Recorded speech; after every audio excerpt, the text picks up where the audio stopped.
घासी साई घासी साई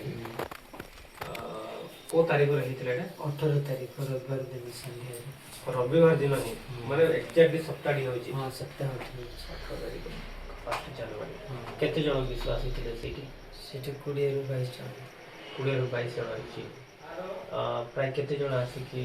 अपन आक्रमण करछि 40 ରୁ 50 जन 40 ରୁ 50 जण आरएसएस लोक माने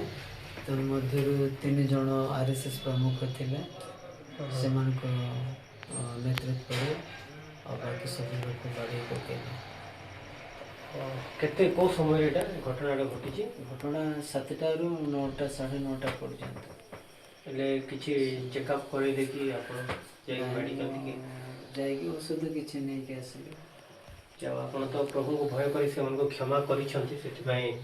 ଆମେ ଧନ୍ୟବାଦ ଦେଉଛୁ ଆପଣଙ୍କୁ ସେଥିପାଇଁ କୌଣସି ଥାନାରେ ମଧ୍ୟ ଆପଣ ଲିଖିତ ଅଭିଯୋଗ କରିନାହାନ୍ତି କି କାହାକୁ ବି ଜଣେଇଲେ ନାହିଁ କାରଣ ଖ୍ରୀଷ୍ଟଙ୍କ ପ୍ରେମ ଆମର ଗ୍ରାମ ଷ୍ଟାଣ୍ଡ ଯେମିତି ତାଙ୍କ ଶତ୍ରୁମାନଙ୍କୁ କ୍ଷମା ଦେଲେ ଆପଣ ବି କ୍ଷମା ଦେଇଥିବାରୁ ବହୁତ ବହୁତ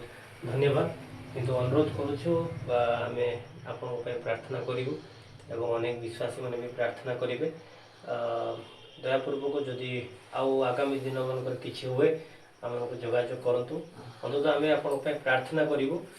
ପ୍ରଭୁ ଆପଣଙ୍କର ସହବର୍ତ୍ତୀ ହେବେ ଭୟ କରନ୍ତୁ ନାହିଁ ଆଉ ଯେଉଁମାନେ ତାଡ଼ନା ପ୍ରାପ୍ତ ହୁଅନ୍ତି ପ୍ରକୃତରେ ପରମେଶ୍ୱର ତାଙ୍କୁ ଆଶୀର୍ବାଦ କରିବେ ତ don't worry we are praying for you ତାଙ୍କ ନାମ କ'ଣ ଆଉ ଜଣେ ଫାଷ୍ଟ ଆଜ୍ଞା ଯାହାକୁ ଆକ୍ରମଣ କଲା ତାଙ୍କ ନାମ ହେଉଛି ବିଏନ ଗୋବର୍ତ୍ତା ବିଏନ ଓକେ ଥ୍ୟାଙ୍କ ୟୁ